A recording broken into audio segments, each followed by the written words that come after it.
I guess, Thomas, there are two things that we didn't say before the films, which are probably in most people's minds, the two A words. One is animation, because everything we have seen is an animated film. And the other, I suppose, is abstraction, because, again, everything we've seen is abstract.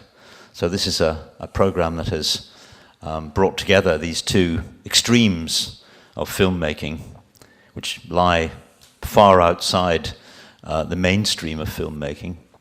And yet, and indeed, they're not the only kinds of film associated with the Bauhaus, by any means. And yet, this is perhaps what the kind of filmmaking that we most associate with the Bauhaus, abstract and animated. Yeah, it's like a cliche a little bit. It has become a cliche. So Bauhaus art is squares and colors and so just abstract, non-objective art. And that's something which I find is very important.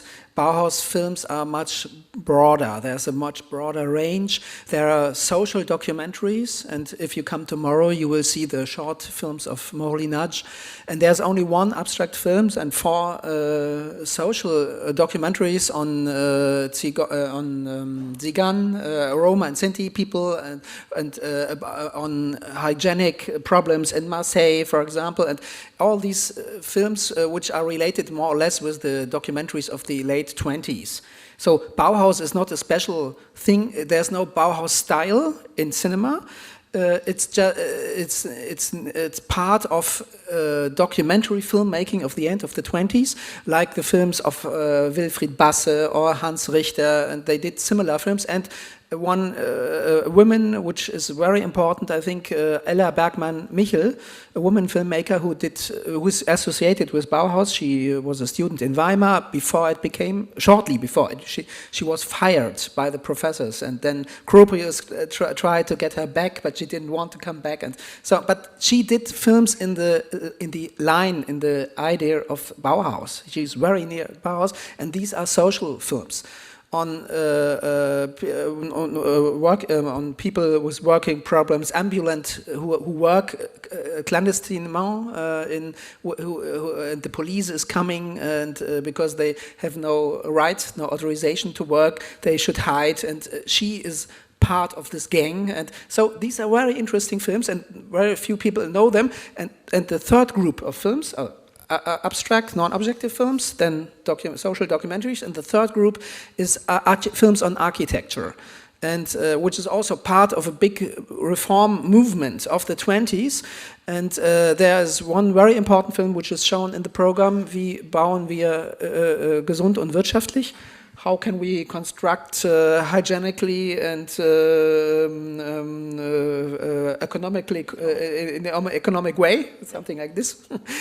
So this is a film by Gropius initiated. It's made by a pupil of him, Paulik. And there are films from Ella Bergmann-Michel, Wo wohnen alte Leute? Where does old people live? It's on a sanatorium for old people, but in a modern architecture, and with animation, also the ground floor plans and all this. It was animated scenes. You can see that you can change the rooms, you can put away some of the barriers, and you can change the room and all this. So these are three groups, and if we talk about Bauhaus film, we should also mention all these other films, which were not in this program, but in some of the others. But they're coming soon. Okay, so you're right. We shouldn't push the Bauhaus into one corner and assume that it's just about abstract animated films. But yet, this kind of film made a huge impact in the mid-1920s.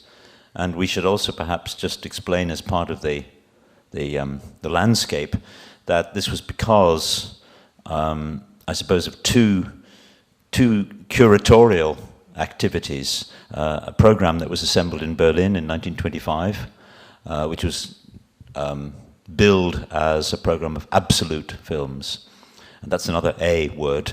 The absolute film program of 1925 made a huge impact in Germany and outside of Germany.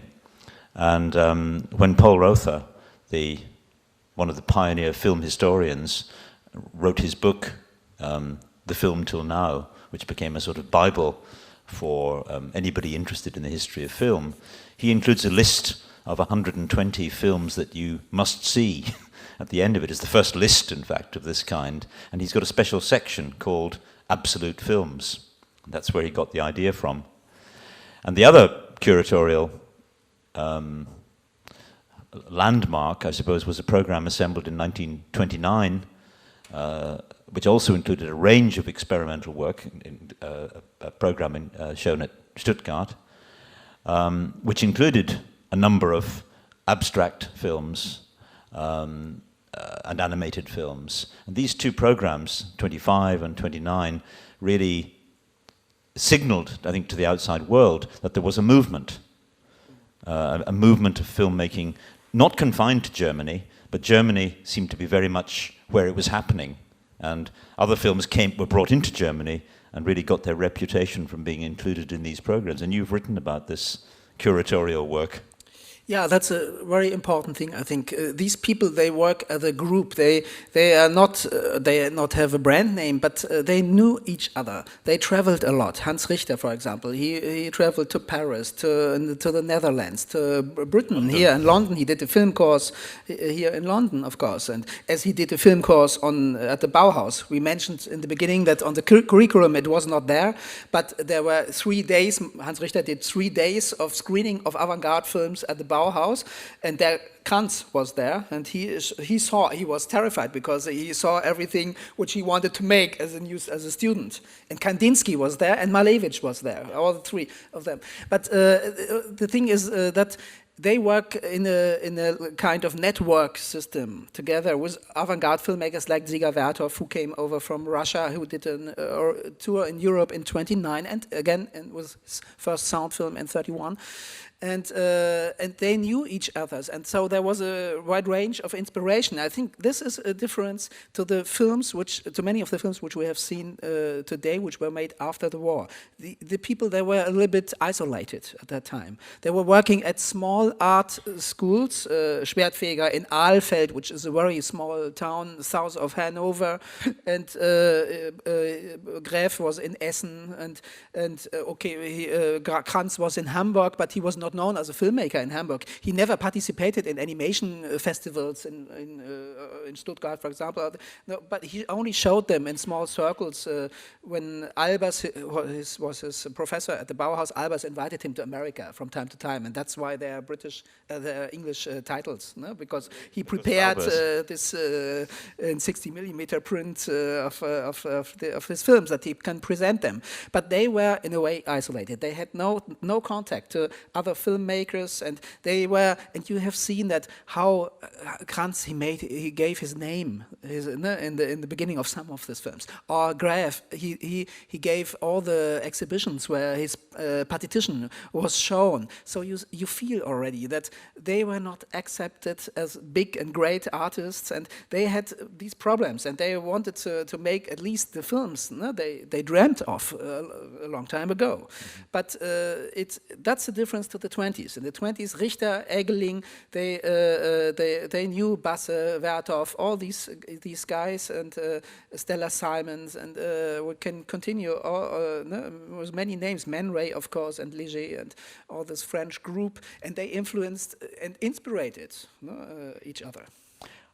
Which is, I'm glad you mentioned that, because if you see a series of avant-garde films, if you go to art school today or at any time during the last 30 years or so, and you have a kind of introduction to avant-garde film, you will undoubtedly see at least one film by Man Ray, and you will see Ballet Mécanique, and you will see mainly French films, interestingly.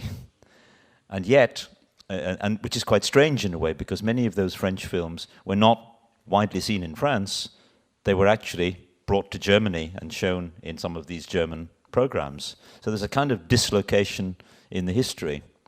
And I think it's very important what you say about these films being made retrospectively. They're almost like post-Bauhaus films, or delayed Bauhaus films. But somehow they do take us back to a moment of discovery. And there's just one other tradition I wanted to mention before we throw it open to general discussion. And that's the tradition of what I would call color music. Something that lies behind some of these films, I think, is an older tradition, which is not really film at all, and not Bauhaus either. It's something which goes back to the end of the 19th century, which is the notion that there is a link between color and shape and music. And if you could bring these together in some synthetic form, you would have a new art form. There are examples of this from the end of the 19th century. There are composers, for instance, like Scriabin, who wanted to have colors projected with his music. There were color organs developed in the early 1900s and right through into the mid-century, which would lead to light projection, of course, in later years. And some of this work, as you have pointed out in your writing, didn't really begin as film at all. It began as, I think there's a wonderful German phrase for it, Lichtspiel, light play, which you can do much more freely without film. And part of what we see here, I think, is people trying to put on film things that you can actually do better by just projecting. Yeah, it's for Schwertfeger and for Hirschfeld-Mack. You see it, I think it's the day after tomorrow. But these are pure light projections. So light is the more important phrase. Yeah. It's not cinema. Even Molinocci didn't want to have pupils of cinema, pupils of photography, but he wanted to have pupils of light art. That's the more important, and that's the connection with the light orgs and the bringing together of different art forms. Yeah. That's what Bauhaus did. That's the main idea of Bauhaus. Bring together under one roof, like here in this theater, the same idea, but which originated there. It's not to have a specialized art student, no? But to have someone who can be inspired by other art forms. For example, they did many design for cinema places. Gropius did the Total Theater for Piscator, and a theater room, but with 24 projection possibilities. And Breuer did that, and Bayer did that, and then they have many. Nowadays we say expanded cinema projections. Yes. One I will mention briefly because it's not so well known. I found it's a great idea. There was a student, a master student of one of the professors, and he collected small frames from the cinemas. There were 4 cinemas in Dessau. It's a small town, of course. And when there was a problem in the projection, often there were some images cut out. And he collected them from months and months, and then he had made a whole film out of it. And then it was projected, and then he stopped it. They stopped it and put it in the reverse direction. So the public could decide by shouting then in which direction or when it should be changed. So this is a kind of expanded cinema experience. It's interactive too. Yeah, which is in the vein, in the idea of the principles of Bauhaus, and that's why it is so important to see that cinema is part of it. Molinocci did his book in 25. It's 25, painting. Yeah. It's called Painting, Photography, Film. Mm-hmm. And so we have a film already in the core of it, but for Molinocci, the overall idea is light. Yeah. Right. I think it would be interesting to see what people feel. I'm sure that most of us, and I did myself, are seeing a number of these films for the first time. So it would be interesting to know what people's reaction to them is. Only really the last 2 films, or the last 3, the Richter Rhythmus 21 and Diagonal Symphony could be described as well known, and they're not very well known. The rest, I think, are all probably having their UK premiere belatedly. It would be interesting to know what people think about them. I think there are a couple of microphones waiting if you want to voice your opinion. Anybody find them interesting? Yeah. Hang on, wait for the microphone. Sorry.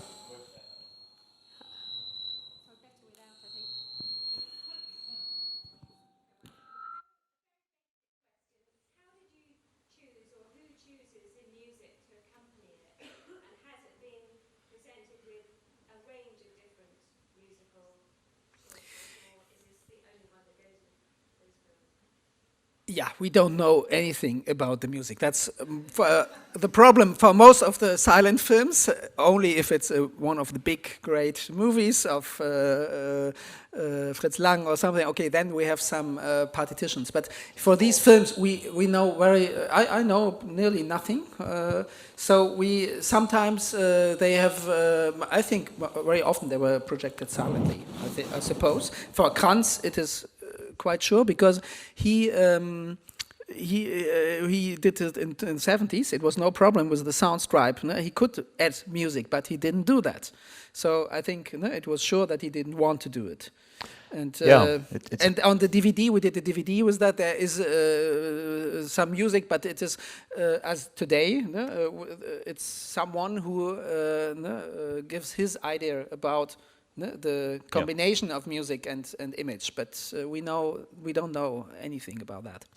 I mean, what we heard tonight was Neil Brand, who's as indeed one of the most experienced and I think imaginative of accompanists today, really responding to the films in a completely improvised way. So there's nothing accurate or historical about it, but of course it brings it into the present. And I think what we experienced this evening was that kind of interaction, which undoubtedly conditions how you see the films. And if you saw them with different music or with no music, and as Thomas said, there was a very strong feeling among some artists at this time that the films should create their own visual rhythm.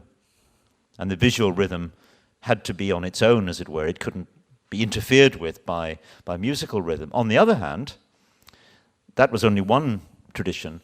Another great filmmaker from this period, who's not in this program, Walter Ruttmann, who's best known for his film Berlin, Symphony of the Great City. Ruttmann actually started making abstract films intended to be shown with music. And so his films are a complete fusion between the image on the screen and the music that was meant to accompany them. So there wasn't any one policy. And I think, we can't see them. This is the other interesting thing. We cannot see them as people saw them in the 1920s. That's impossible. We have to take them as we find them today. And it's interesting that we were here experiencing tonight the opposite of all normal animation. All animation today, the soundtrack is recorded first, and the film is animated to the soundtrack. Here we were experiencing the opposite. The music was being added in response to the image. Unusual. So for Hans Richter, we know that he worked together with musicians like Toch and Stuckenschmidt. They did for these films, the two we have seen, and Gronostai for the later films of the late 20s. There was Gronostai and Milot. Great musicians, and they were going to Baden-Baden. There was a music festival in 27, 28, 29, and showing their films there and together with the music. So they worked on it, but it has not survived, or very few, apart from Opus 1, which is maybe in the program. I don't know if there are some Ruttmann films in the program, but only Opus 1 there we have the music. But so that's the problem. We know that they worked on this, but we don't know the result. That's enough about music for the moment.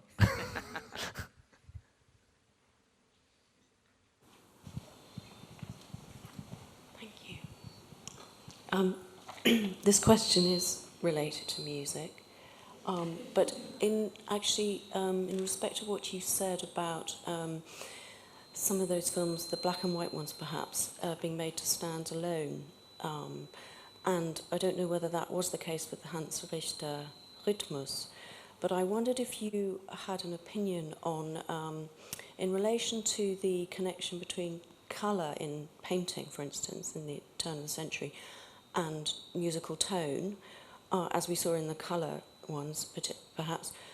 Do you think there could be, or were they seeing a relation between black and white and the musical element of rhythm? And were they perhaps isolating that, or is there anything more you can say about that rhythm? Again, I don't know much about that. We know that at the Bauhaus there were some strange, but principles about the colors, the main colors. You know, no, red, blue, yellow. We have seen them also in these films, and there are relations to Goethe, no, and Weimar, because the Bauhaus was founded in Weimar, of course. But these were ideas of Kandinsky and Klee, but they have, of course, influenced the students a little bit, and they think about that. No? But at the moment, the problem was that at the moment it was not possible, in the late 20s and early 30s, it was not possible to do color films. In the middle 30s, the first films, the Hungarian system worked, and Gaspar Color, but before it was expensive, enormously expensive. It was another problem. And so they could imagine they could do scenarios with these colors, but or colored films. But it was very difficult to do it at that time. They had to, every image could have by hand be colored. But even they had already problems to get the film material, and so it was not possible. No? And so I think that's one of the problems. So we do not know much about that because they haven't talked about these problems. They did the films very lately, and also in a very, sometimes in the case of Kranz, I think it's a very simple way, because you have seen he has 20 images in a row, and he had at the Bauhaus, he had the nickname Reihenkranz, or that means the Kranz of the series of the faces. Series, yeah. And because he was always doing this, because he had no money to do the films, he was dreaming of films, but he had not the know-how. He had no one who could show him and work with him together to change it. And when he did it in 72, it is done in a very simple way. Every image is taken 3 seconds, and then superimposition. Yeah. And the next image. Yeah. And so it is also a little bit monotone, I think. If you compare it to the films, the last 3 films, for example, of Richter, where we have the room is really experienced. The square, it begins very in the background as a little, and then it became bigger and bigger. And so we have another feeling of, it's more filmic in a way, I think, than the very traditional way of put together 30 images, which have a relationship, of course, because these were series, they were meant as series, and but I think it lacks for him, for Kranz, it lacks the experience with working with cinema, becoming more familiar with it, and because everyone is working on it. You have seen Richter, and he dates his film from 21. It was never shown in 21, it was shown in 23. It's a problem of film history, of course. As a filmmaker, he can say, I take the date when I began the work, when I think for the first time on the work. But they had many problems to realize it, and Viking, Eggling also. And but they found a friend, someone who gave advice to the UFA, that they could work with the UFA specialists. The animation specialist was Sven Noldan. He was maybe the best animation specialist of the Weimar Republic, and he's a friend of Piscator, and he got this job at the UFA by chance, because Hirschfeld and Gross, they did the revolution in 1918, and so they were fired, but they could give the post to a friend, and he was there, and that's something important, because there he was not just a technician, but he was thinking about, and he has made great films afterwards, also in Nazi time, but that's something different. But he worked with them to develop this room. How can we experience the room? And they have many. The first 2 or 3 years. When you say room, you mean you're thinking of space? Yeah, space. Yeah, space. Yes. Thanks. Yeah, and so I think that are also differences between the last three films and the films we have seen before. These isolated filmmakers, they have the help of some students, as I told Robert Darrell, for example. But he was also a small student. He had not the experience and they had not the idea to rework it, to change it all the time. Even Richter, he has changed it all the time. And if you can put the two films together, if you cut out the title, and you see there are some scenes in the other film which belong to the next film, because he has presented them in 25 under one another film title, Filmrhythmus, and so he and later he cut it and he put the two films again. It has to be said that Richter was very preoccupied about his place in film history and spent an enormous amount of effort insisting that he was first. And he also constructed the myth of Viking Eggling as the first kind of heroic martyr to his art.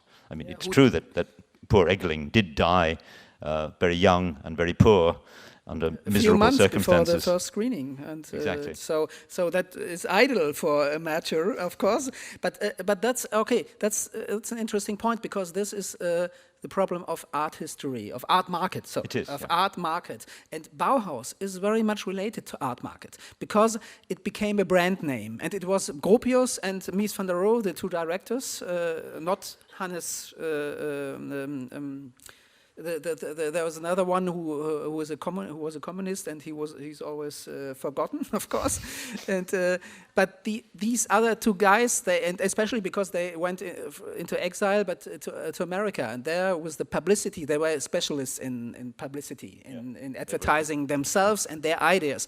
They had made the image of Bauhaus as we know it today, and as it reappears in most of the exhibitions and so on.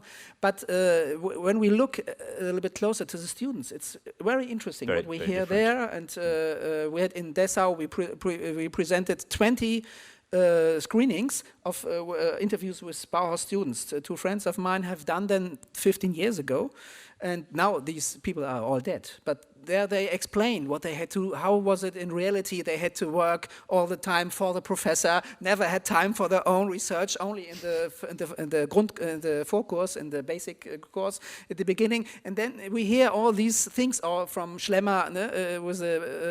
He made all the time photographies of some special arrangements with the dancers, and then the researchers of now, they think that is a special play which has been shown, but it was just experience, and they explain things like this. And so there's a big difference, I think, if you look at Bauhaus from the side of Gropius and Mies van der Rohe, or from the side of the students. Yeah, I think that's very true. It's an awful. This is a way of taking us into the contradictions within the history of the Bauhaus, which, because exactly as Thomas says, it really gets to the heart of how it was not quite like the image. But can I just one footnote before we move on to the question of color and black and white that you raised? There had been ideas of making artists color film even earlier than this, and the most famous example was Leopold Sauvage, a Russian painter working in Paris, who had the idea of making a film of colored rhythm. And he made over 100 paintings, which he hoped the Gaumont company would film for him in color, in their new color process, back in 1913, 1914. It never happened. The paintings survive, but they were never filmed in color. So it's quite an old idea, which couldn't be realized in color film as we understand it today. Although there are legends about hand-painted color films, even going back further than that. In the futurist movement, there were certainly some hand-painted color films which didn't survive. But then these ideas were picked up in the 1930s, and of course the two great figures in abstract film, Len Lai, a New Zealander who came to Britain, did most of his work in Britain, and Oscar Fischinger, German who emigrated to the States. Both of them used color film and embraced these new color emulsions of the 1930s and produced the great abstract, highly rhythmic colored films with soundtracks of the 1930s. But what we've been looking at tonight is the bit in between. It's the bit that is confined to black and white and is maybe, I think, watching this program, which I found very, very exciting in many ways, maybe making an argument for the purity of pure black and white rhythm, visual rhythm, because it was a virtue of necessity. It wasn't necessarily their choice, but it does make a form which actually has got visual intensity. And certainly the absolute film idea appealed to a lot of people in the mid-20s who thought that cinema was getting too decorative, and this was like getting back to basics. Let's just take the very basic elements of film and recover what is exciting about the moving image instead of these incredibly elaborate, very, very decorated films that were being made. Basics things you can also find in nature, because they, for example, they showed cultural films at the Bauhaus on crystals, for example. So it's because it is something which is produced by media, which is only possible by media to show it. So it was a macro objective, so near and see all the forms that nature produces. And there's a Bauhaus student, Alfred Erhard. He became a cultural filmmaker in the Nazi time. We should explain the Kulturfilm is a German form, which what we would call documentary in Britain, but it was a very strong form in the 1920s and 30s, and it's a huge part of German cinema, but it's kind of unknown outside of Germany. And it teaches very much. But if they have these special objectives, or for example, Das Blumenwunder, they showed a film about the movements of plants in very slowly, of course, in slow motion, and then afterwards they danced. There were Schlemmer and they danced, and then Schlemmer did a conference. So this is also a kind of expanded cinema. Yes, but very true. To comment directly on the movements of plants and the movements of Schlemmer's dancers. No? Another question or comment. Right, one and then. Sorry, I wanted to ask. You mentioned at the very beginning, I didn't quite understand the technical reference about use of the vertical image. And I wanted to ask you about that because recently the Turbine Hall exhibition at the Tate Modern Tacita Dean, regretting the demise of film, I noticed that she used the vertical form, which is not common. And so, first of all, I wanted to ask you how what we saw tonight was vertical form, and secondly, how maybe you see reflections of that in what she did from the original ideas of the Bauhaus. Yeah, it was a problem in the beginning for Kranz because he had conceived a series of images. It's the first film which is conceived in 1927, where he was not at the Bauhaus. He showed them to Molinage, and Molinage said, "Okay, go to the Bauhaus. I will recommend you there, and I think they will accept you as a student." And then later in 1972, as I explained, he made a film out of it. So of course, this was made for a book or for an exhibition. So it was not planned as a film. But as Kranz was fascinated by cinema. He wanted to do. He always said this. He came to the Bauhaus, and there were no courses on cinema, and so he continued his series. But it was the only possibility. But what about the vertical? Yeah, the vertical. It's so he just for the first things he had vertical format of his images, and then he had the problem to put them into a scope of cinema. So he could only use details, or he had to go through. He could not show the whole image, and that was the problem. And then he changed it because he thought, okay, I have to have images in a horizontal way to make films out of them later. No? Yeah, but people Yeah, the people were thinking at this time about changing the shape of the film frame. Eisenstein wrote a famous piece about the dynamic square, and the idea that you didn't have to stick with the given shape of the film frame and the corresponding shape of the screen was certainly being discussed, because people were saying, well, so much is happening in the visual arts that is challenging the conventions. Why should cinema remain so conservative? Yeah, and that's especially Molyneux. He did proposals for the poly and simultan cinema. So he said, okay, first of all, it's not only necessary to have one projection, but 2, 3, 4 at the same time. That's why he liked Werthoff so much, because he has these superimpositions already in one image. And then he said, okay, but and we don't have to have this regular screen. Rectangle screen. We can have other screens, cubic or even round spectacle, spheric, and that's what he did. His first 2 films, which were projected, they didn't survive because they were parts for cinema.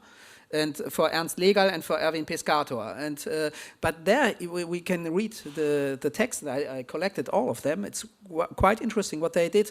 And he projected for Pescator. It was a film of 30 minutes, a long film during the piece. It was Der Kaufmann von Berlin, the what is it, Marketender? No, what is it? Of Berlin. So it's Shakespeare, of course, but put into with a Jewish personage, and he made a city symphony. Of course, he wanted to show the problems of everyday life in Berlin at that time, and poorness and so on. But what was interesting was how they projected it. They projected parts of it. They projected different images at the same time. They projected it via decorations which had openings, and they were perforated in a way, like in his Lichtspiel, the perforated parts. And so we only see parts of it, and some parts were also, and often they projected on a gaze. Yeah. You say gaze. So it's not. Then the image was not sharp. So some people complained that it was not sharp, because of course there is one image which is sharp, but if the gaze is moving a little bit, it's different. And then there's the image behind, which is not sharp. And so they were working on this, not to accept the rules of traditional cinema, to enlarge our perception. That was the idea. It is too boring, Moholy says, but we can have. We are possible. It is possible for us to see other images, to see things which we have never seen, like in the crystal case, or to see it in another way, which we have not experienced until now. Right. They wanted to unlock the potential of cinema to, well, Malevich, who Thomas mentioned earlier, Malevich never made a film, but he planned many films, and Malevich said that cinema was still in the 19th century, whereas painting had moved into the 20th century, and his idea was that cinema should really jump forward and abandon the kind of conventions of the 19th century, which was a very radical idea, especially since his colleague was Eisenstein. He was suggesting that Eisenstein was really still 50 years behind painting. Eisenstein didn't like that and reacted against it. There was another question here.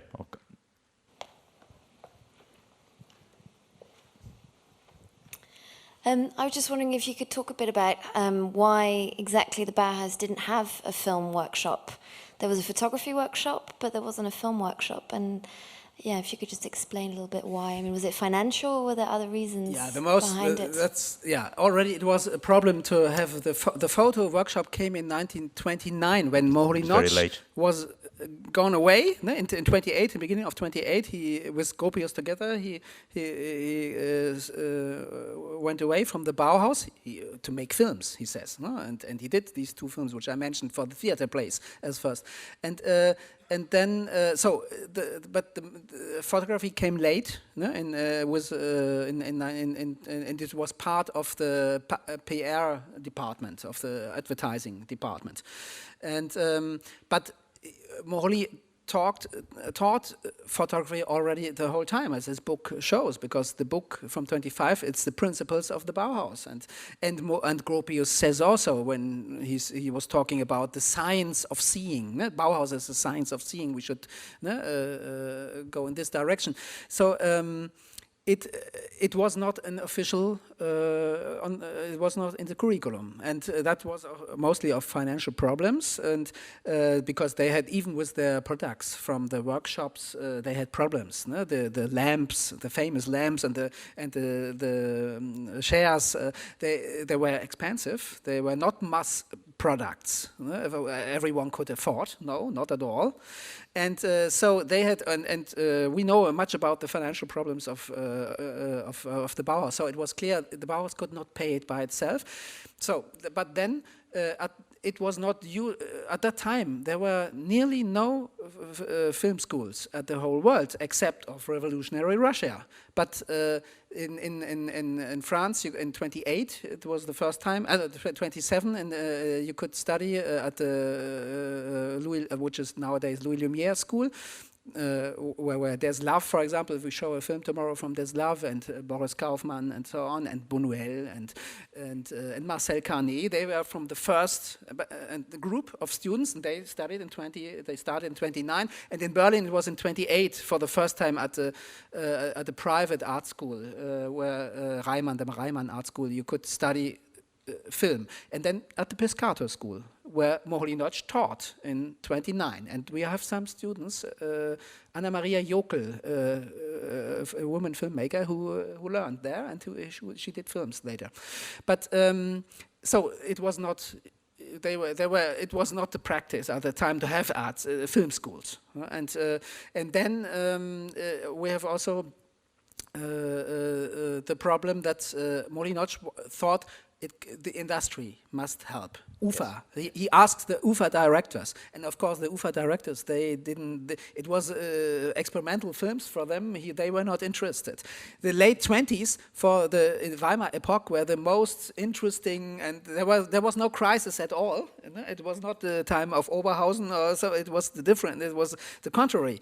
The year 29 is the most prolific year of production in Germany. So they had no reason to finance this. And this, what the last three films which we saw, they were made with the help of the UFA. But this was a very special case, and they paid for the material, I think, because they had to bring money themselves, which they got from a bank in the south of Germany, that they do these small experiences, 2-minute films. So we see they helped a little bit, the industry, the UFA helped a little bit by using the knowledge and of course the animation table.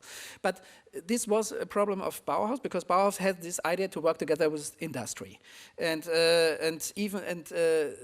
this changed in the end of the 20s, and there is I think La Sarraz, we didn't mention this third crucial meeting. La Sarraz is in Switzerland, where the filmmakers in 29 reunificated for the first time. Maybe it's the first film festival. It's an international gathering of experimental filmmakers or independent filmmakers who came from all over the world, and it's famously where Eisenstein and two of his colleagues came from Russia and met people from Western Europe and actually even from Japan and other places. There was a very international gathering.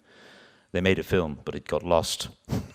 Yeah, and Richter was there, and Rothman, and Bela Balasch, and so on, so at this, and there they for the first time they said something different. They don't want to work with industry, because they said, okay, we have the film indépendant, the independent film.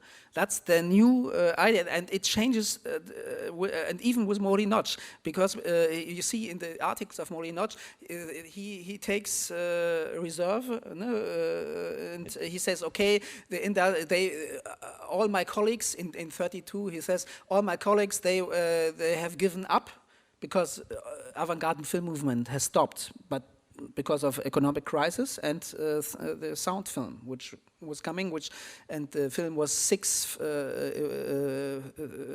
it was more expensive than before, and so most of them stopped really. And then he said, okay, it was the industry who would take them and let them work for them. He meant fishing around and people like this. So he was disappointed. And the years before, we hear all the time, and we must work together with the industry, and because they wanted to do industrial products. That was it. It was, but maybe I should be more clear about that. The idea, I think, the main idea of Bauhaus is to make something useful. And something which is practical, which can be used. But that's also because of these social documentaries. They are useful because they are part of reform movements, and they describe a life which should come, which is in the future, but as the products were too expensive, even the chairs, but in the future, people will use that. And it is not so, it's not, we should not reduce this to say that they should work with industry all the time.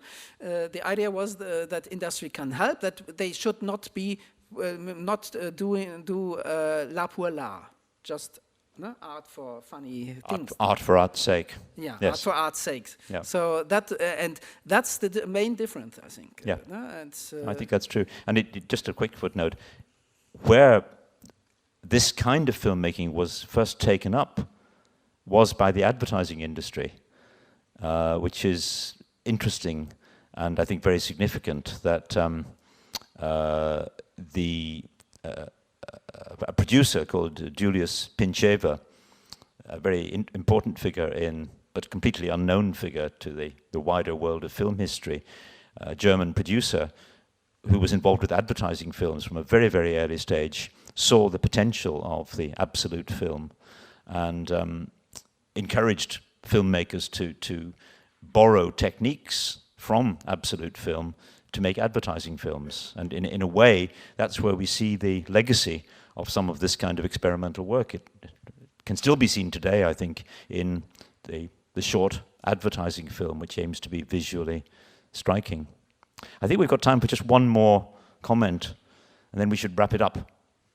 Who's it going to be? It's going to be you.